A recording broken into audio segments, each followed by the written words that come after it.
نحمدہ ونصلی ونسلم علی سیدنا و مولانا محمد رسولہ النبی الامین المکین الحنین الکریم الرؤوف الرحیم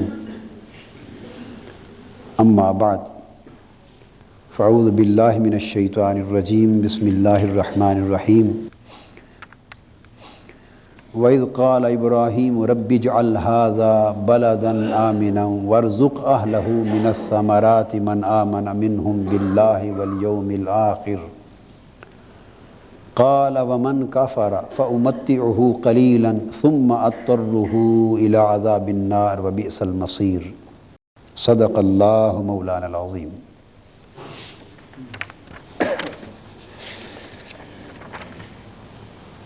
یہود کے جن احکام کا ترتیب سے ذکر ہو رہا تھا وہ ہم نے 53 احکام بیان کیے۔ کتنے؟ 53۔ میں نے کچھ چن لیا، مگر اگر ہم اس کی اور تفصیل میں جائیں اور آپ جو اپنی تفسیر ہے میری عرفان القرآن نہیں، یہ تو ترجمہ ہوا، تفسیر منہاج القرآن جس کی پہلی سورت سورہ بقرہ کے مضامین چھپے ہوئے ہیں، اگر اس کا مطالعہ کریں تو شاید اسی جگہ تک مجموعی طور پہ احکام کی تعداد 75 یا اس سے بھی زائد بن جائے گی۔ میں نے یعنی منتخباً آپ کو بیان کیا ہے، تو 53 احکام ہم نے ان درسوں میں بیان کیے۔ اب اس سے آگے سیدنا ابراہیم علیہ السلام کی کے حوالے سے کچھ اہم امور کا بیان شروع ہو گیا ہے، اور اب آج سے جو ہم نے قرآن مجید کی آیت کریمہ تلاوت کی اور اگلا حصہ جو ہم اپنے درس میں لے رہے ہیں اس میں ان کی کچھ دعاؤں کا ذکر ہے۔ سیدنا ابراہیم علیہ السلام کو جب حکم ہوا اللہ رب العزت کی طرف سے کہ وہ اپنی زوجہ مکرمہ حضرت ہاجرہ رضی اللہ تعالی عنہا اور اپنے معصوم بیٹے حضرت سیدنا اسماعیل علیہ السلام، یہ معصوم تھے، چھوٹے تھے، کہ ان دونوں کو وہ جا کر بے آب و گیاہ کسی ریگستان میں، صحرا میں، جہاں نہ زندگی کے کوئی آثار ہوں نہ زندگی کی ضروریات ہوں، وہاں جا کے چھوڑ آئیں۔ یہ ایک ابتلاء اور آزمائش تھی، ان آزمائشوں میں سے جن کا ذکر کل ہم نے کیا تھا کہ اللہ تبارک و تعالیٰ نے فرمایا کہ ہم نے چند باتوں میں ابراہیم کو آزمایا اور وہ ان میں پورا اترے۔ ان میں سے یہ بھی ایک بہت بڑی آزمائش تھی۔ سو سیدنا ابراہیم علیہ السلام انہیں جا کر اس وقت اس جگہ چھوڑ آئے جہاں آج شہر مکہ ہے، اور یہ بے آب و گیا ریگستان تھا، صحرا تھا، چٹیل میدان تھا، نہ کوئی آبادی تھی، نہ کوئی قصبہ، نہ گاؤں، نہ آبادی کے ظاہراً کوئی آثار تھے، اور نہ ہی کوئی مستقبل میں امکان دکھائی دیتا تھا کہ یہاں آبادی ہو جائے گی۔ وہاں چھوڑ کے اللہ کے امر کی تعمیل میں واپس آ گئے۔ اس جگہ پر پھر اللہ رب العزت کا حکم ہوا کہ یہاں میرا گھر تعمیر کیا جائے، اس کا ذکر آگے آ رہا ہے۔ تو کبھی کبھی سیدنا ابراہیم علیہ السلام ملنے کے لیے جاتے اور خیریت دریافت کر کے واپس آ جاتے۔ حضرت اسماعیل علیہ السلام اسی طرح اسی ماحول میں جوان ہو گئے۔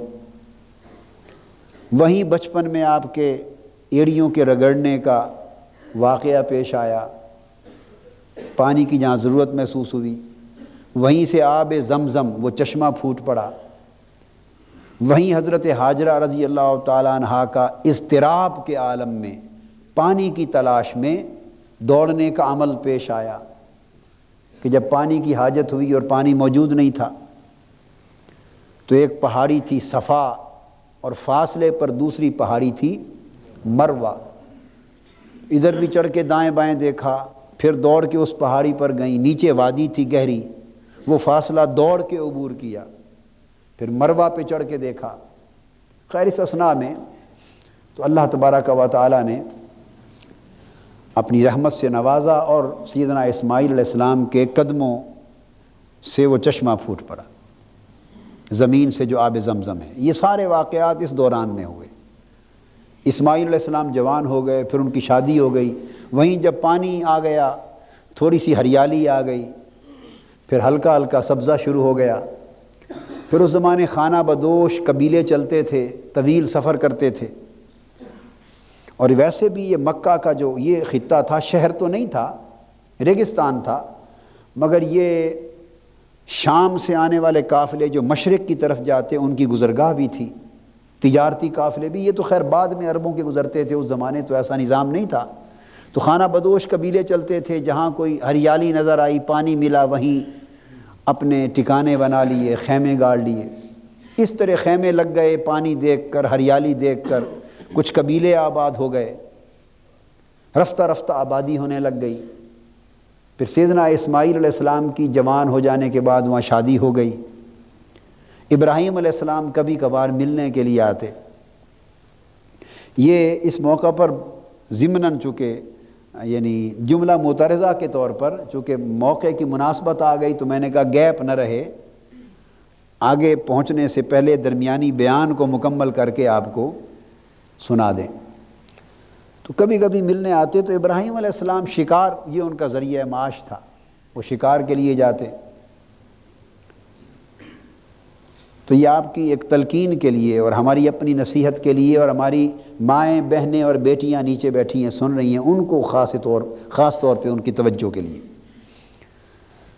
تو جب شادی ہو گئی تو ایک روز ابراہیم علیہ السلام تشریف لائے دروازے پر اور آ کے پوچھا، حضرت اسماعیل علیہ السلام کی زوجہ گھر میں تھی، پوچھا بیٹا اسماعیل کہاں ہے؟ انہوں نے عرض کیا کہ وہ تو شکار کے لیے گئے ہیں۔ تو آپ نے فرمایا اور دریافت فرمایا کہ گزر اوقات گھر میں کیسے ہو رہا ہے، کیا حال احوال ہیں؟ انہوں نے کہا جی کیا گزر اوقات ہوتا ہے، کبھی شکار مل جاتا ہے کبھی نہیں ملتا، مل جائے تو کھا لیتے ہیں، نہیں تو بس فاقہ کر لیتے ہیں۔ اور حال احوال، کیا حال احوال پوچھتے ہیں، یہاں کیا ملنا ہے، بس اس طرح دینی زندگی کے دن کاٹ رہے ہیں۔ یعنی ایسے کلمات بولے، ان کی زوجہ نے بولے کہ جس میں شکر مندی کا اظہار نہیں تھا، اس تنگی کے حال میں شکر مندی نہیں تھی۔ اور زوجہ تھی وہ حضرت اسماعیل علیہ السلام کی، اور وہ اسماعیل علیہ السلام جن کو اللہ پاک نے چھری کے نیچے ذبح سے بھی بچا لیا تھا، اور جن کے بدلے جنت سے دمبا بیچ کے قربانی کروا دی تھی اور وہ ذبح عظیم بن گیا تھا، جن سے وہ نسل چلنی تھی، جن کی خاطر ابراہیم علیہ السلام کو نار نمرود سے بچا لیا تھا۔ یہ بات تو بڑی لمبی تھی، نظر تو بہت آگے پڑ رہی تھی، اور وہ دیکھ رہے تھے کہ جو نسل چلنی ہے میرے بیٹے اسماعیل سے، اس نسل سے آگے کون سی ہستی پیدا ہونے والی ہے۔ تو گوارا نہ کیا کہ میرے بیٹے اسماعیل کی زوجیت میں ایسی بیٹی، ایسی زوجہ ہو اور اس کے بطن سے وہ نسل چلے۔ جب یہ ذرا نا شکر گزاری کے کلمات سنیں تو جاتے ہوئے پیغام دے گئے کہ بیٹے جب اسماعیل واپس آئیں تو میرا سلام کہنا، اور ساتھ کہنا کہ چوکھٹ گھر کی اچھی نہیں ہے، بدل لے۔ یہ جو گھر کی چوکھٹ ہے یہ اچھی نہیں، ذرا بدل لے۔ اب ان کو تو سمجھ نہیں آئی کہ اس چوکھٹ سے مراد کیا ہے اور بدلنے سے مراد کیا ہے۔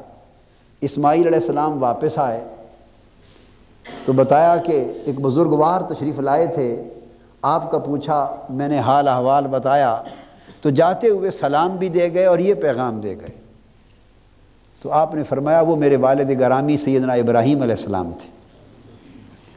جو باتیں ہوئی وہ پوچھی اور فرمانے لگے چوکھٹ بدلنے کا جو حکم دیا اس سے مراد یہ ہے کہ میں دوسری شادی کروں اور ایک ایسی زوجہ گھر میں آئے کہ جس کے بطن سے وہ پھر آگے سارا اللہ کا منصوبہ تھا، الوہی منصوبہ تھا۔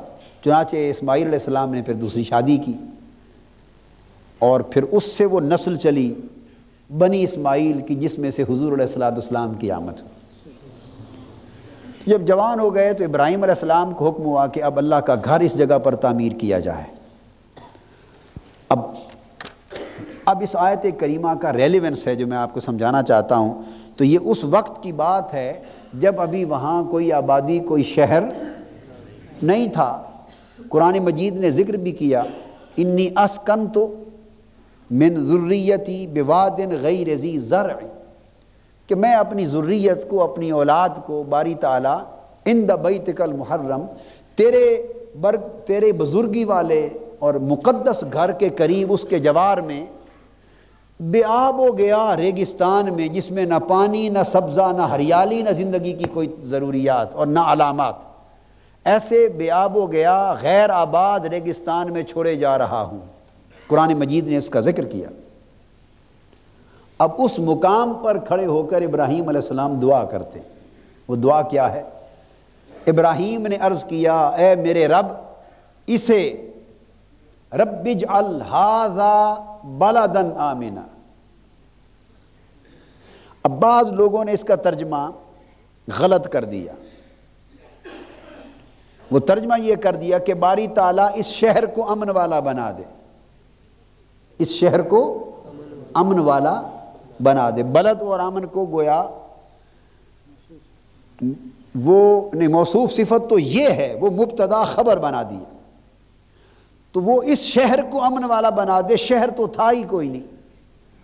یہ دعا کیسے کر سکتے تھے کہ باری تعالیٰ اس شہر کو امن والا بنا دے؟ وہاں تو شہر ہی کوئی نہیں تھا، وہ تو وادن غیر ذی زرع، بے آب و گیا ریگستان تھا، وہاں بلد کہاں تھا، شہر کہاں تھا جس کو دعا کر رہے تھے کہ اس شہر کو امن والا بنا دے؟ واقعہ یہ ہے کہ ھذا، اے میرے رب، اسے سے مراد یہ صحرا ہے، یہ ریگستان، یہ بے آب و گیا ریگستان اور چٹیل میدان جہاں زندگی کی کوئی علامت ہی نہیں، باری تعالیٰ اس ریگستان کو امن والا شہر بنا دے۔ یہ دعا تھی، رب اجعل ھذا بلدا، اے اللہ اس ریگستان کو شہر بنا دے، اس ریگستان کو شہر میں بدل دے۔ اور کیسا شہر بنا؟ پھر موصوف صفت کیا، بلدن آمنا، امن والا شہر بنا دے کہ یہاں ہر ایک کو امن ملے۔ تو اللہ کی شان کہ اللہ پاک اپنے پیغمبروں کو جو زبان عطا فرماتا ہے، بس ریگستان پر کھڑے ہو کے دعا فرما رہے تھے، زبان سے ھذا بلدن، مولا اس ریگستان کو شہر بنا دے۔ بس جس کو شہر کہا وہ شہر بن گیا، اور جس کو آمنن کہا وہ قیامت تک کے لیے امن والا شہر مکہ بن گیا۔ ایسی قبولیت ہوئی ان کی دعا کی کہ اللہ پاک نے اس ریگستان کو آباد شہر میں بدل دیا اور پھر امن والا شہر بنا دیا، کیونکہ وہ شہر پھر حرم بن گیا اور جائے امن بن گئی۔ جائے تو جو دعا کی تھی اس کو اللہ پاک نے اپنا حکم بنا دیا، اپنا حکم بنا دیا۔ پھر اگلی دعا کی اسی میں، وَارْزُقْ أَهْلَهُ مِنَ الثَّمَرَاتِ مَنْ آمَنَ مِنْهُمْ بِاللَّهِ وَالْيَوْمِ الْآخِرِ۔ اور باری تعالیٰ پھر اس شہر کے باشندوں کو، جب تو یہاں شہر بنا دے، امن والا شہر، تو جو لوگ اس شہر میں بسیں گے، مولا ان کو طرح طرح کے دنیا بھر کے پھلوں سے ان کی جھولیاں بھر دے، ان کو پھلوں سے نواز، میووں سے نواز، من الثمرات، ان کو طرح طرح کے پھلوں اور میووں سے نواز دے۔ یہ اس بے آب و گیا ریگستان میں دعا ہو رہی ہے جہاں کوئی درخت اور کوئی پودا بھی نہ تھا، کہ یہاں پھر شہر بنا، پھر اس کے باشندوں کو دنیا بھر کے پھلوں اور میووں سے نواز۔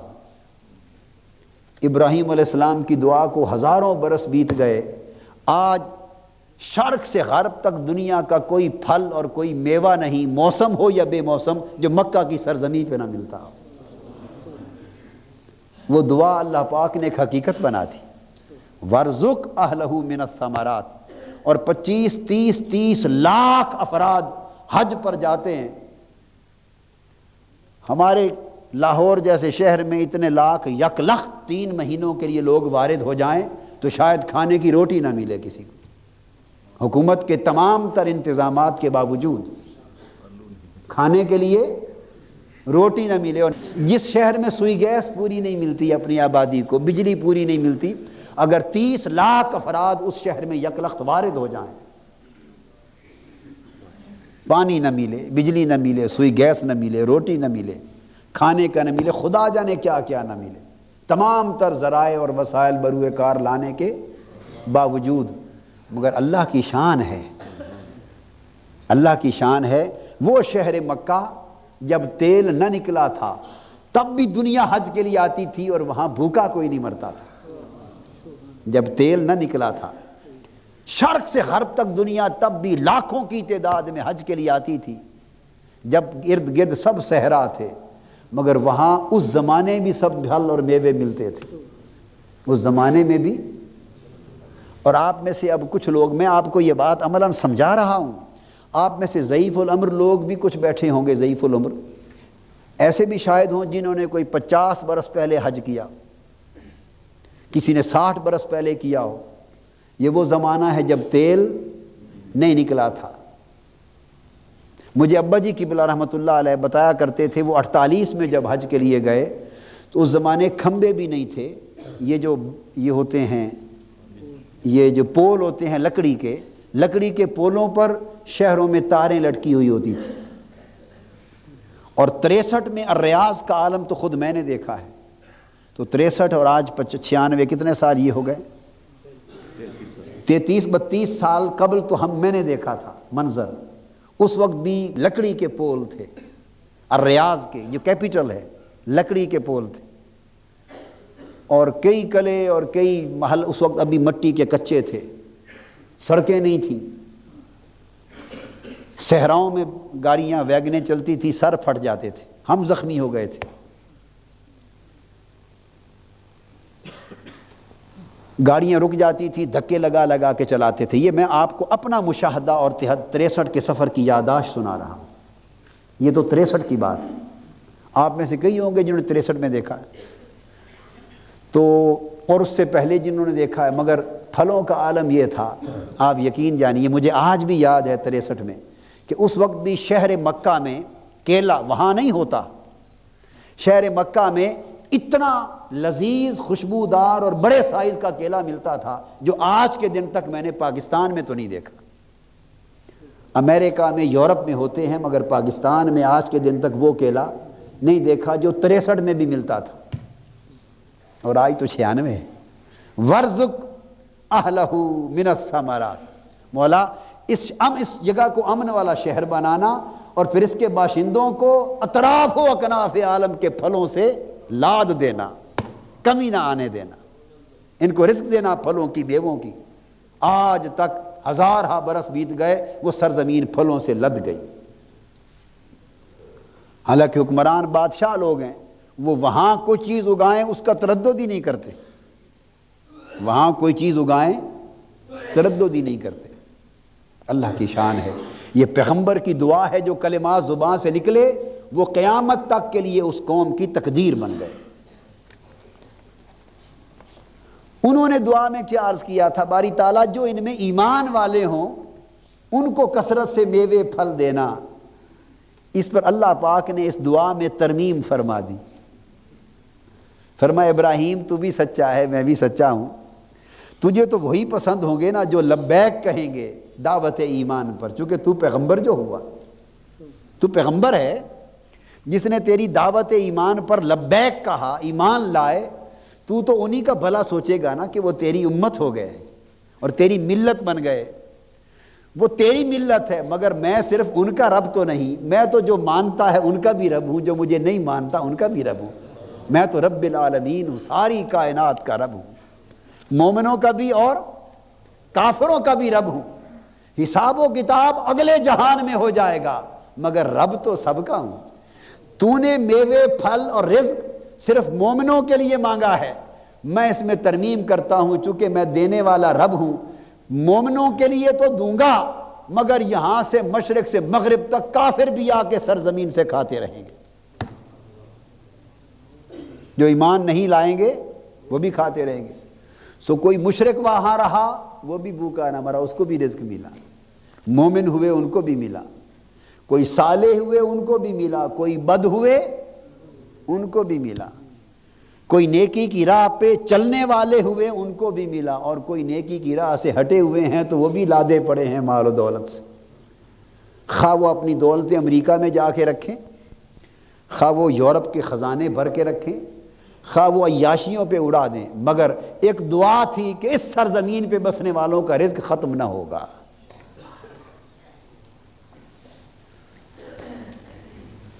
ومن کافر فامتعہ قلیلا، چونکہ کافروں کو تھوڑے دنوں کی بات ہے کہ رزق ملنا ہے، مگر ان کو بھی دوں گا، پھر عذاب دوزخ کی طرف وہ آ جائیں گے۔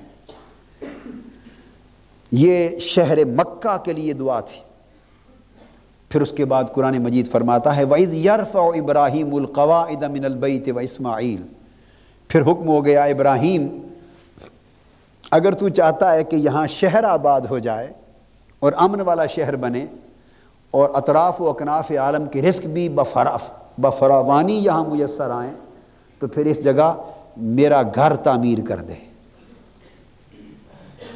اور یہ وہ جگہ تھی جہاں آدم علیہ السلام نے جو کعبۃ اللہ تعمیر کیا تھا وہ بھی اسی مقام پر تھا، تو طوفان نوح کے وقت وہ اٹھا لیا گیا، اس کی فاؤنڈیشنز بنیادیں زمین کے نیچے چھپ گئی تھیں، اب وہ بنیادیں ابراہیم علیہ السلام کو دکھائی گئیں کہ یہاں میرا گھر تعمیر کر۔ اذ یرفع ابراہیم القواعد، اور جب ابراہیم اور اسماعیل خانہ کعبہ کی بنیادیں اٹھا رہے تھے، خانہ کعبہ کی بنیادیں رکھ نہیں رہے تھے، اٹھا رہے تھے، رکھی پہلے سے ہوئی تھی، رکھی پہلے سے ہوئی تھی، یرفع اٹھا رہے تھے، انہوں نے کعبے کی بنیادیں رکھی نہیں ہیں بلکہ اٹھائی ہیں۔ رکھی آدم علیہ السلام کے وقت سے تھی، ملائکہ کو بھیجا گیا تھا جب بنیادیں رکھی گئی تھی کعبے کی، پھر منہدم کر دی گئیں، اور جب ابراہیم علیہ السلام کو تعمیر کعبہ کا حکم ملا تو پھر ایک بادل کے ٹکڑے کو بھیج کر اس جگہ پر سایہ کیا گیا کہ ابراہیم یہ جگہ ہے جہاں میرے گھر کی بنیادیں ہیں، زمین کھود بنیادیں نکل آئیں گی۔ پھر زمین کھودی، اور اس طرح اور روایات بھی ہیں، بنیادیں نکلیں اور تعمیر شروع ہوئی۔ ابراہیم علیہ السلام اور اسماعیل علیہ السلام دونوں نے مل کے کعبے کی تعمیر کی۔ ابراہیم علیہ السلام اللہ کے گھر کے کعبے کے راج بن گئے، اسماعیل علیہ السلام مزدور بن گئے، وہ مٹی اٹھا کے لے آتے، گارا بناتے، پتھر اٹھا کے لاتے، ابراہیم علیہ السلام اب اس پتھر پر جس کو مقام ابراہیم بننا تھا کھڑے ہو کر کعبے کی دیواریں چن رہے تھے، اٹھا رہے تھے۔ جب اوپر اٹھ گئیں تو سیڑھیاں تو تھی نہیں، نہ تعمیراتی سامان تھا، تو جب دیواریں اوپر اٹھ گئیں تو جوں جوں دیواریں اوپر اٹھتی گئیں وہ پتھر بھی اوپر ہوتا چلا گیا، اور وہ پتھر گویا سیڑھی بن گیا، اونچا ہوتا چلا گیا، کعبہ تعمیر ہو گیا۔ تو اللہ پاک فرماتے ہیں، اب یہ بات بڑی ریلیونٹ ہے اس کو جس لیے میں نے بیان کیا کہ وہ کعبے کی دیواریں اٹھا رہے تھے اور ساتھ ساتھ وہ پتھر بھی اٹھتا جا رہا تھا جس پر کھڑے تھے، تعمیر کعبہ ہو رہی تھی۔ تو جب فرماتے ہیں کہ جب وہ کعبے کی دیواریں باپ اور بیٹا حضرت ابراہیم اور حضرت اسماعیل علیہ السلام مل کر اٹھا رہے تھے تو اس وقت انہوں نے دعا کی، دونوں ساتھ ہی ساتھ دعا کرتے تھے، باری تعالیٰ ہماری ربنا تقبل منا، ہماری مزدوری قبول فرما لینا، مولا ہماری مزدوری قبول فرما لینا، اور تو سننے والا جاننے والا ہے۔ اور پھر عرض کر رہے تھے، اے ہمارے رب ربنا وجعلنا مسلمین لک، اے ہمارے رب تو ہمیں ایسا بنا دینا، ایسا بنا دے کہ ہماری گردنیں ہر وقت تیرے حضور جھکی رہیں، مسلمین لک، ہر وقت ہم دونوں کو اپنے حکم کے سامنے جھکنے والا بنا دے۔ یہ دعا مانگ رہے ہیں، پیغمبروں کی دعا ہے، تو اس سے اونچی بات کوئی نہیں کہ گردن کسی بندے کی اللہ کے حضور جھکی رہے۔ دراصل مسلمان وہی ہے جس کی گردن اللہ کے حضور جھکی رہے، اور جس کی گردن اللہ کے حضور نہیں جھکتی اس نے اسلام کا مزہ بھی نہیں چکھا اور حقیقت اسلام میں داخل ہو کے بھی نہیں دیکھا۔ وَمِن ذُرِّيَّتِنَا أُمَّةً مُسْلِمَةً لَكَ، اور باری تعالیٰ پھر جو ہماری اولاد پیدا کر، اس ہماری اولاد میں امت مسلمہ پیدا کرنا، ہماری بھی دعا کی، ہمارے لیے بھی دعا کی، مولا ہمیں مسلمان بنانا اور ہماری اولاد میں سے امت مسلمۃ لک، ہماری اولاد میں سے بھی ایک امت کو خاص اپنا تابع فرمان بنانا، اور وہ امت مسلمہ جو تیری تابع فرمان ہوگی اس امت کو ہماری اولاد میں سے پیدا کرنا۔ اب آپ ذرا دیکھیے کہ دعا کس ترتیب سے آگے بڑھ رہی ہے اور دعا میں کیا کیا سامان ہو رہا ہے۔ پہلے وہاں شہر کی آبادی مانگ رہے ہیں، پھر مکینوں کا بھلا مانگ رہے ہیں، پھر وہاں خدا کا گھر تعمیر ہو رہا ہے، پھر گھر تعمیر کر کے مسلمانی مانگ رہے ہیں، پھر اپنی اولاد میں سے امت مسلمہ مانگ رہے ہیں۔ یعنی پہلے ظرف بنتے آ رہے ہیں، پہلے ظرف بنتے آ رہے ہیں، مکان بنتے آ رہے ہیں، اور یہ سارا کچھ جو مانگا جا رہا ہے کس لیے؟ یہ سارا اہتمام کیا جا رہا ہے اس لیے مولا پھر ہمیں اپنے مناسک سکھا دینا، اپنے احکام سکھا دینا، ہماری توبہ قبول فرما لینا، اور ہماری ذریت اور اولاد میں سے امت مسلمہ پیدا کرنا، وہ تیری تابع فرمان ہو، تیرے احکام بجا لانے والی ہو، تیرے حضور توبہ کرنے والی ہو، اور تیری اطاعت گزار امت بن جائے۔ جب یہ ساری دعائیں کر چکے اب اصل مقصود کی طرف آ گئے اور عرض کیا ربنا وابعث فیہم، اے اللہ یہ جو میں نے شہر مانگا تھا کہ اس بے آب و گیار ریگستان کو شہر سے بدل ڈال، مولا یہ جو میں نے عرض کیا تھا کہ اس شہر میں کچھ مکین ہوں، باشندے ہوں، اور قیامت تک وہ باشندے تیری طرف سے اطراف و اکناف عالم کے رزقوں میں آباد رہیں اور رزق کھاتے رہیں اور پھل کھاتے رہیں۔ اور مولا یہ جو میں نے دعا کی کہ ہماری اولاد میں سے یہاں امت مسلمہ پیدا ہو اور امت مسلمہ آباد ہو، اور ہمیں اور ان کو تیرے حکام کی تعلیم ہو، اور وہ تیرے حکام کو بجا لانے والے بنے، یہ سب کچھ کیوں مانگا؟ مولا پنجابی میں ایک لفظ ہوتا ہے پسارا، یہ سارا پسارا کیا، یہ سارا یعنی یہ سارا جو بندوبست کیا، یہ ساری جو بنیادیں کھڑی کر دی دعا کی اور طلب کی اور تمنا کی، اور تیرے حضور کی جانے والی التجا کا ایک ماحول پیدا کیا، شہر مانگا، مکی مانگے، رزق مانگا، گھر مانگا، امت مانگی، تیرے حکام کی بجاوری مانگی، یہ سارا کچھ تو میں نے اپنی اصل دعا کا ماحول بنایا ہے، اصل دعا کا ماحول بنایا ہے، اصل مدعا کا پس منظر بنایا ہے۔ مولا جب یہ پس منظر بن گیا، ماحول بن گیا، اور سارا کا سارا پس منظر تعمیر ہو گیا، اب مولا میں تجھ سے اور کچھ نہیں مانگتا، اتنا مانگتا ہوں کہ تو نے عالم ارواح میں جب دنیا بشریت کا آغاز نہ ہوا تھا، جب کرۂ ارضی پر کوئی متنفس، کوئی بشر، کوئی انسان پیدا نہ ہوا تھا، ایک روز تو نے ہم سب نبیوں کی روحوں کو جمع کیا تھا، ہم سب نبیوں اور رسولوں کی روحوں کو جمع کیا تھا مولا، اور جب تمام انبیاء کی ارواح جمع ہو گئیں تو ہماری روحوں کے اوپر ایک نور چمکا تھا، ایک نور چمکا تھا، اس نور نے تمام ارواح انبیاء کو اپنی آغوش میں لے لیا تھا، وہ نور ہم پر چھا گیا تھا، اور ہم نے یعنی نبیوں کی سب روحوں نے تجھ سے پوچھا تھا مولا یہ نور کیسا ہے، تو اس وقت تو نے بتایا تھا یہ نور محمد مصطفیٰ کا ہے، جب تم سب دنیا میں آ چکو گے تو میں نبی آخر الزمان دنیا میں مبعوث کروں گا، اور وہ آخری نبی ہوگا، آخری رسول ہوگا، اور اس کا نور تمہیں اس لیے دکھایا ہے جو اس پر ایمان لائے گا اسی کو نبوت نصیب ہوگی، اور تمہیں دنیا میں بھیجوں گا اس قیامت کا پیغام بر بنا کر، اور ساری دنیا بناؤں گا، سجاؤں گا اس پیغمبر کی خاطر، بزم کائنات بارات ہوگی، میرا یہ نبی آخر الزمان اس بارات کا دولہا ہوگا، اس کے لیے سب کچھ ہونے والا ہے، یہ وہ نور ہے۔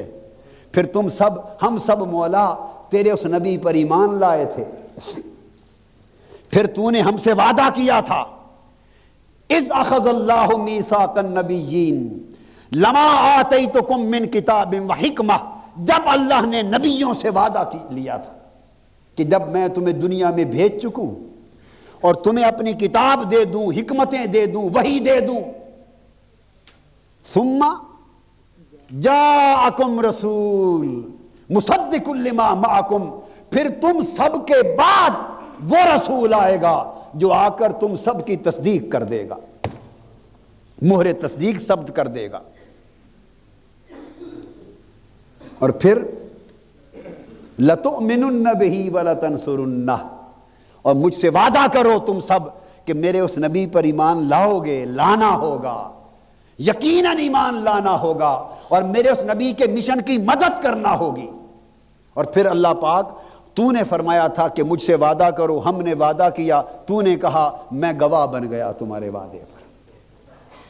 مولا یہ تیرا گھر بنایا ہے، مزدوری کی ہے، بیٹے کو چھوڑ گیا تھا یہاں، بے آب ہو گیا ریگستان میں، تو نے حکم دیا، تو نے حکم دیا بیٹے کی گردن پہ چھری چلا دے، میں نے چھری چلا دی تھی، تو نے حکم دیا نار نمرود آگ میں کود جا، میں کود گیا، میں نے انجام نہ دیکھا، تو نے حکم دیا بیٹے کو ذبح کر دے، میں نے انجام نہ دیکھا، میں نے ذبح کر ڈالا۔ یہ تو تیرے کرم تھے کہ تو نے آگ سے بھی بچا لیا، تو نے بیٹا بھی بچا لیا۔ پھر تو نے فرمایا زوجہ اور بیٹے کو بے آب ہو گیا ریگستان میں چھوڑ جا، یہاں ان کے بچنے زندہ رہنے کی بھی امید نہ تھی، مولا میں نے اس کی بھی تعمیل کر دی۔ اب تو نے فرمایا یہاں میرا گھر بنا دو، گھر بنا دیا۔ مولا عمر بھر تیری نوکری کرتا رہا ہوں، آج ایک ہی مزدوری مانگتا ہوں، ہائے ہائے ہائے ہائے، آج عمر بھر کی نوکری اور محنت کی ایک ہی اجرت مانگتا ہوں۔ اللہ پاک نے فرمایا ابراہیم مانگ، کیا مانگتا ہے؟ عرض کیا مولا اور کچھ نہیں مانگتا، اتنا مانگتا ہوں وہ محبوب جس کا نور تو نے ہمیں دکھایا تھا، جس کے حسن کا ہمیں جلوہ کرایا تھا، جس کا ہمیں شہدا بنایا تھا، جس پر ہم ایمان لائے تھے، مولا اس رسول کو جو آنا ہے دنیا میں، مولا مجھے اس کا دادا بنا دے۔ ہائے ہائے ہائے ہائے، بس اتنی دعا ہے، مجھے اس کا ہائے ہائے ہائے ہائے۔ اب آپ کہیں گے قادری صاحب یہ آپ نے ترجمہ کہاں سے بنا لیا، مجھے اس کا دادا یہ ذوق کی بات ہے، قرآن سے ہٹا نہیں ہوں، قرآن کے اندر ہوں۔ فرمایا کیا دعا کی؟ ربنا وابعث فیہم رسولا منہم، مولا وہ جو میری ذریت، میری اولاد، امت مسلمہ میری اولاد میں بنا، میری نسل میں۔ تو ابراہیم اس نسل کے دادا ہوئے نہ ہوئے؟ بولیے نا۔ تو فرمایا وابعث فیہم، تو مولا میری اس اولاد میں اس رسول کو بھیج دے، میری اولاد میں اس رسول کو بھیج دے۔ تو کیا مانگ رہے ہیں؟ دادا بن رہے ہیں کہ نہیں بن رہے؟ جی میری اولاد میں رسول آخر الزماں کو بھیج دے، مولا مجھے اس کا دادا بنا دے۔ بس اتنا فخر مانگتا ہوں کہ قیامت کا دن ہو، قیامت کا دن ہو تو میں کہلاؤں میں محمد مصطفیٰ کا دادا ہوں۔ ہائے ہائے صلی اللہ علیہ وسلم۔ اور پھر حضور علیہ السلام نے اسے سچا کر دکھایا۔ آپ فرماتے تھے کہ میں اپنے باپ ابراہیم کی دعا سے پیدا ہوا ہوں، حدیث پاک میں آپ فرماتے تھے میں اپنے باپ ابراہیم کی، یعنی دادا، اپنے باپ یعنی اپنے دادا ابراہیم کی دعا سے آیا ہوں۔ یہ وہ دعا تھی، مولا میری اولاد میں اس رسول آخر الزماں کو بھیج دے، وہ آئے، وہ ان پر آ کر تیری آیت، تیرے قرآن کی، تیری کتاب کی آیتیں تلاوت فرمائیں، وہ انہیں تیری کتاب کی تعلیم عطا کریں، وہ انہیں حکمت اور دانائی عطا کریں، وہ ان کے نفوس کا تزکیہ فرمائیں۔ تو غالب حکمت والا ہے، وہ رسول بھیج دے۔ وہ دعا کہاں مانگی کھڑے ہو کر؟ اس وقت کہاں کھڑے تھے؟ اذ یرفع ابراہیم القواعد، جب اس پتھر پر کھڑے کعبے کی دیواریں اٹھا رہے تھے۔ تو یہ دعا حضور علیہ السلام کی ولادت کی کہ میری نسل میں حضور کو بھیج دے، یہ دعا کس جگہ کھڑے ہو کے مانگی؟ اس پتھر پر جسے مقام ابراہیم کہا گیا۔ اب میرے ذہن میں ایک سوال آیا، اللہ نے اس کا جواب دل میں مرحمت فرما دیا، ہدایت دی۔ سوال یہ آیا کہ ابراہیم علیہ السلام نے کیا پوری زندگی اسی ایک ہی پتھر پہ قدم رکھے تھے اور کسی پتھر پہ قدم نہیں آئے ہوں گے؟ یا اس کعبے کی تعمیر کے وقت کسی اور پتھر پہ قدم نہیں لگے ہوں گے؟ جی کئیوں پر سے اترے ہوں گے، کئی پتھروں پر چڑھے ہوں گے، کئی پتھر اٹھائے ہوں گے، کئی ہاتھوں سے لگائے ہوں گے، اور زندگی بھر کئی پتھروں پر بسیرا کیا ہوگا، کئیوں پر عبادتیں کی ہوں گی، سجدے اللہ کے حضور کیے ہوں گے، تو پتھروں کی تو بڑے پتھروں کی نسبت ابراہیم علیہ السلام کے قدموں سے ہوئی ہوگی، مگر یہ پتھر خاص پتھر تھا۔ کیا وجہ ہے؟ کسی اور پتھر پہ آپ کے قدم محفوظ نہ رکھے گئے، اس پر کیوں رکھے؟ ہزارہ پتھروں پر قدم آئے مگر کسی اور پتھر پہ آپ کے قدموں کو محفوظ نہ رکھا گیا۔ آج 3000 برس بیت گئے، 3000 برس، اس پتھر پہ قدم محفوظ رکھ لیے، اس پتھر کو مقام ابراہیم بنا دیا، اس پتھر کو کعبے کے صحن میں گاڑ دیا، اس پتھر کو ہر طواف کے بعد جائے نماز بنا دیا، قبلہ گاہ بنا دیا۔ اس پتھر پر ابراہیم علیہ السلام کے قدم سجا دیے، محفوظ کر دیے۔ آخر اس پتھر کی حکمت کیا تھی؟ اس کی خاصیت کیا تھی؟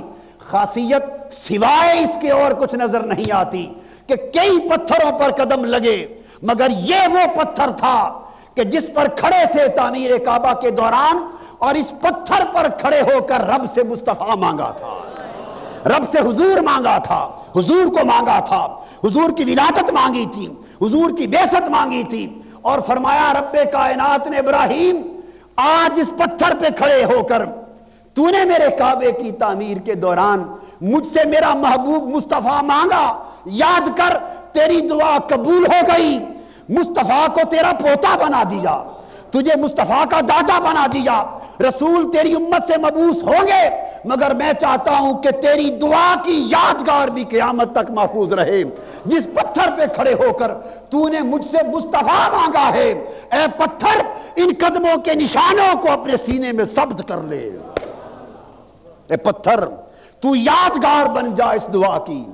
میرے ابراہیم کے یہ قدم جو اس وقت لگ رہے ہیں تیرے سینے پر اور زبان سے دعا نکل رہی ہے، مولا مجھے مصطفیٰ کا دادا بنا دے، میری نسل سے مصطفیٰ کو مبعوث فرما دے، اے پتھر ان قدموں کو محفوظ کر لے، اپنے سینے پہ ثبت کر لے، تاکہ صدیاں گزرتے جائیں، قدموں کے سب نشان مٹ جائیں گے مگر اے ابراہیم تیرے قدموں کے یہ نشان قیامت تک نہ مٹیں گے، کیونکہ جب میرا مصطفیٰ مبعوث ہوگا، جب میرا مصطفیٰ مبعوث ہوگا اور اس کی امت اس کعبے میں حج اور طواف کے لیے آئے گی، جس کی نظر اس پتھر پہ پڑے گی وہ اس ابراہیم علیہ السلام کے قدم دیکھے گا، اسے یاد آئے گی کہ یہ نشان ہے مصطفیٰ کی ولادت کی دعا کا، حضور کی آمد کی دعا کا نشان ہے، اور پھر وہ سمجھے گا ہاں وہ رب جس نے پتھر چھڑا دیے تھے، ہائے ہائے ہائے، وہ دین اسلام جو آیا ہی پتھر چھڑانے کے لیے تھا۔ پتھروں سے تو کافروں کے مشرکوں کا بڑا واسطہ تھا، وہاں تھا ہی کیا سوائے پتھروں کے؟ 360 پتھروں کے استان کعبے کے صحن میں بنا رکھے تھے۔ کتنے؟ 360 پتھروں کے، ایسے جو ہوتے ہیں نا بڑے بڑے چبوترے، 360 چبوترے پتھروں کے کعبے کے صحن میں بنا رکھے تھے، اور یہ کوئی چبوترا لات کے نام کا، کوئی منات کے نام کا، کوئی حبل کے نام کا، کوئی عزا کے نام کا، وہ قربانیاں کرتے، شرک ہوتا تھا۔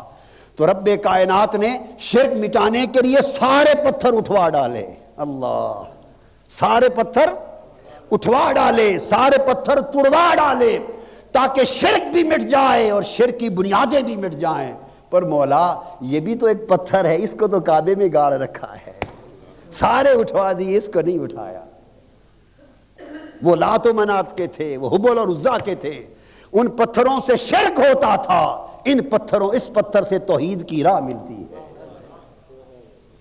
یہاں محبوب پیغمبر کے قدم ہیں، حضور کی دعا کی نشانی ہے، اور فرمایا نہ صرف یہ کہ اس پتھر کو محفوظ رکھوں گا، اسے کعبے کا حسن بناؤں گا، ہائے ہائے، کعبے کے ماتھے کی جھومر بناؤں گا۔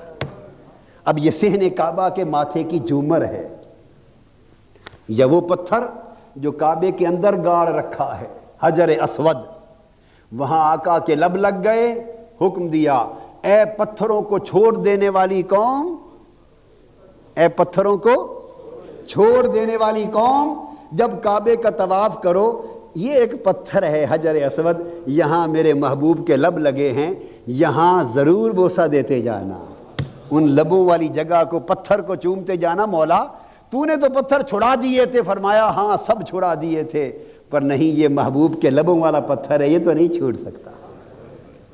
اب ہر کوئی طواف میں بوسہ دیتا پھرتا ہے پتھر کو، پتھر کو بوسہ دیتا پھرتا ہے۔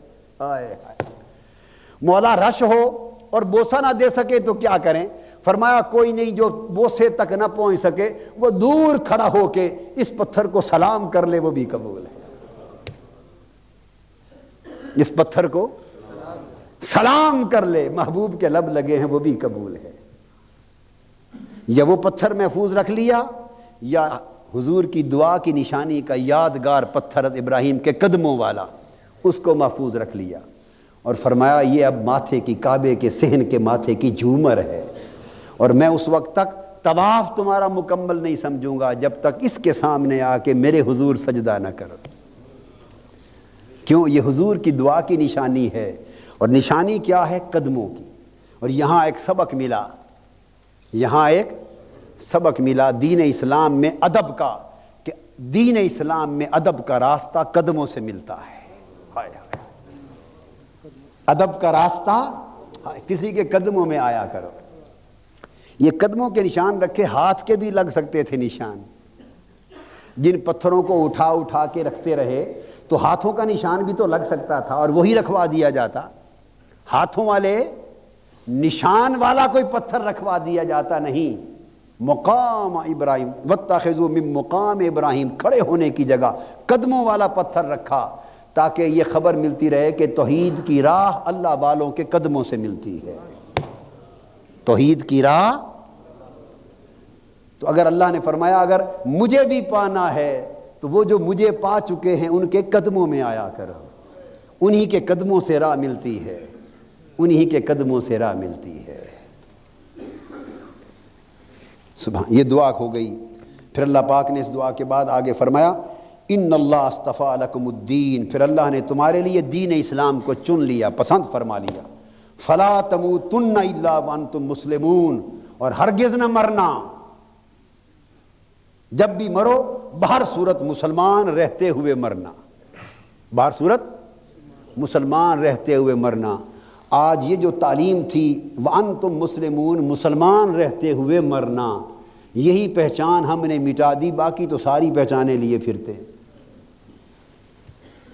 دیوبندی بریلوی والی پہچان بھی ہے، اہل حدیث شیعہ والی پہچان بھی ہے، چودھری صاحب والی پہچان بھی ہے، گجروں والی پہچان بھی ہے، ملکوں والی پہچان بھی ہے، مجھے تو اب کئی تیزی سے نام بھی ہے، دو چار گن دینا برادریاں، خانوں والی پہچان بھی ہے، سلطانوں والی پہچان بھی ہے، ساری پہچانیں موجود ہیں، ساری پہچانیں باقی ہیں۔ جو رب نے رکھنے کے لیے پہچان دی تھی وہی مٹا دی۔ وانتم مسلمون، فرمایا اس پہچان پہ اس طرح قائم رہنا کہ جب موت آئے تو اسلام کی پہچان کے ساتھ آئے، مسلمان کی پہچان کے ساتھ آئے۔ ہم نے امت مسلمہ اور اسلام کی پہچان کو مٹا ڈالا ہے۔ اور آج کے درس کی آخری بات قرآن مجید نے بڑی نکتے کی، اور یہ مسلمان ہونے کی پہچان کیسے ملتی ہے، اسلام کی پہچان اور توحید کی پہچان کیسے ملتی ہے؟ فرمایا ام کنتم شہداء اذ حضر یعقوب الموت، کیا تم اس وقت حاضر تھے جب یعقوب علیہ السلام کو موت آئی، وہ وفات پانے لگے۔ اذ قال لبنیہ ما تعبدون من بعدی، تو انہوں نے اپنے بیٹوں سے پوچھا، یعقوب علیہ السلام نے، بتاؤ میرے انتقال کے بعد کس کی عبادت کرو گے؟ بیٹوں سے پوچھا میرے انتقال کے بعد کس کی عبادت کرو گے؟ جواب بڑا سادہ تھا، وہ جواب دیتے اللہ کی، یہی جواب تھا نا، یا یوں کہتے کہ اسی رب کی جس کی اب کرتے ہیں، بعد میں بھی اسی کی جاری رکھیں گے، آپ کے انتقال کے بعد ہم نے کوئی رب بدل تو نہیں لینا، وہی رہے گا۔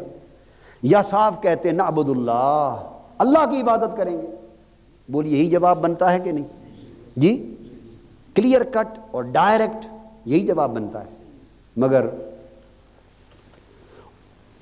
بیٹے کیا جواب دیتے ہیں یعقوب علیہ السلام کو؟ اور وہ باپ اور بیٹوں کے سوال و جواب کو قرآن کا مضمون بنانے میں حکمت کیا ہے؟ ایک سوال جواب تھا، اس کو قرآن کا مضمون رب کائنات نے کیوں بنا ڈالا کہ حضور کے قرآن میں بھی یہ محفوظ ہو جائے سوال و جواب؟ کیوں؟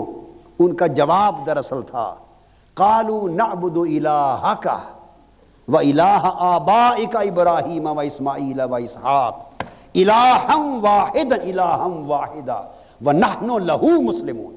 انہوں نے جواب دیا، ابا جان اے یعقوب علیہ السلام، پوچھا کس کی عبادت کرو گے؟ انہوں نے یہ سیدھا نہیں کہا کہ اللہ کی عبادت کریں گے، نہ، کہا آپ کے رب کی عبادت کریں گے۔ اب پہچان سمجھا رہے کہ پہچان کی بھی ایک پہچان ہوتی ہے۔ پہچان ملتی کیسے ہے؟ پہچان رب کی پہچان کیسے ملتی ہے؟ راہ توحید کیسے ملتی ہے؟ یہ نہیں کہا اللہ کی عبادت کریں گے، نہیں کہا نعبد الہک، ابا جان آپ کے رب کی، آپ کے معبود کی عبادت کریں گے، وَإِلَٰهَ آبائک، اور آپ کے آباء و اجداد حضرت ابراہیم، حضرت اسماعیل اور حضرت اسحاق کے معبود کی عبادت کریں گے۔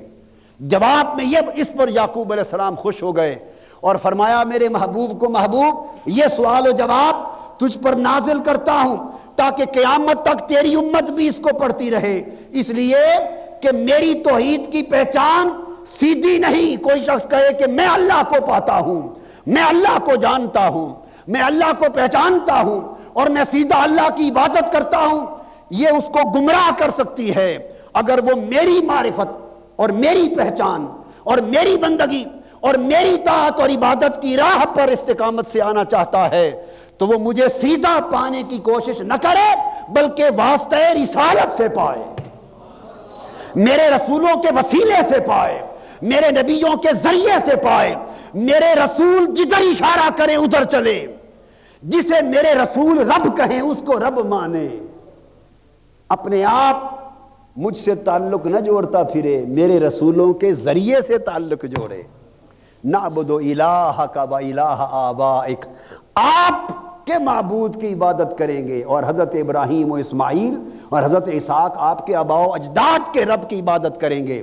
فرمایا الہ واحدہ، وہ الہ جو ایک ہی ہے، وَنَحْنُ لَهُ مسلمون، ہم اسی کو مانتے ہیں جس کو آپ نے منوایا ہے، جس کو آپ نے منوایا ہے۔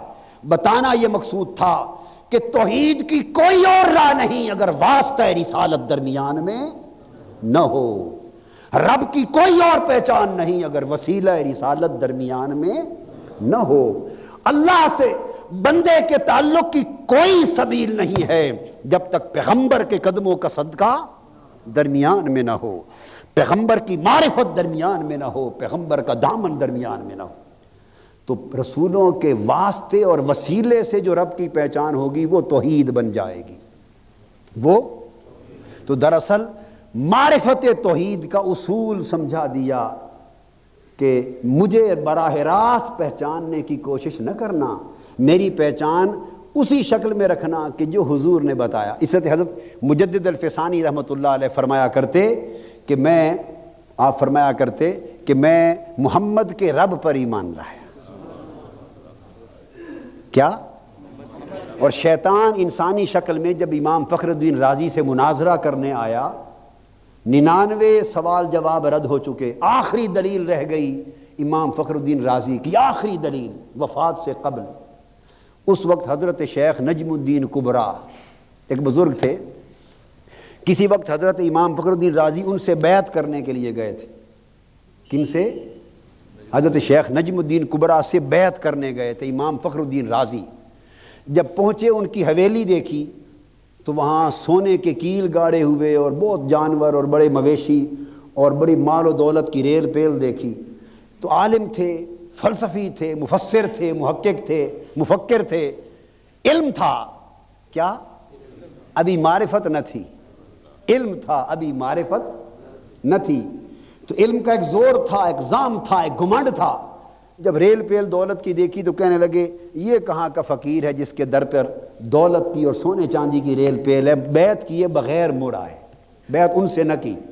زندگی بیت گئی، آخر وقت میں شیطان نے حملہ کیا، وہ ایک عالم بن کر مناظر بن کے آ گیا کہ مناظرہ کریں۔ طے پایا راضی خدا کے وجود پر مناظرہ ہوگا، فرمایا کر لے۔ آپ کو فخر تھا علم پر، اس نے کہا یہ طے ہو گیا اگر تو ہار گیا تو تو اپنا ایمان عقیدہ چھوڑ دے گا، میں ہار گیا تو میں چھوڑ دوں گا۔ یہ نہیں ظاہر کیا کہ میں شیطان ہوں، فرمایا آ جا۔ امام راضی نے اللہ کے ہونے پر دلیل پیش کی، شیطان نے عقلی فلسفیانہ طریقے سے دلیل کو رد کر دیا۔ آپ نے دوسری دلیل دی، اس نے عقلی طریقے سے اس کو رد کر دیا۔ 99 دلائل دے چکے اور وہ سارے 99 دلائل دلیل کو دلیل سے رد کرتا گیا۔ امام فخر الدین رازی رحمۃ اللہ علیہ کے ترکش میں آخری دلیل کا تیر رہ گیا، آخری تیر رہ گیا، دلائل کے تیر ختم ہو گئے، آخری رہ گیا۔ شیطان حشاش بشاش تھا کہ اب اس کا آخری دلیل ہے، میں یہ بھی رد کر لوں گا اور اب مطالبہ کروں گا اسلام کو چھوڑ دو، معاذ اللہ۔ جب آخری دلیل دینے لگے امام فخر الدین رازی، اور وقت بھی آخر تھا زندگی کا، اور قریب تھا کہ وہ دلیل دیتے، شیطان اس کو بھی رد کر دیتا، اور آپ کے لیے ایک بہت بڑی پریشانی پیش آ جاتی۔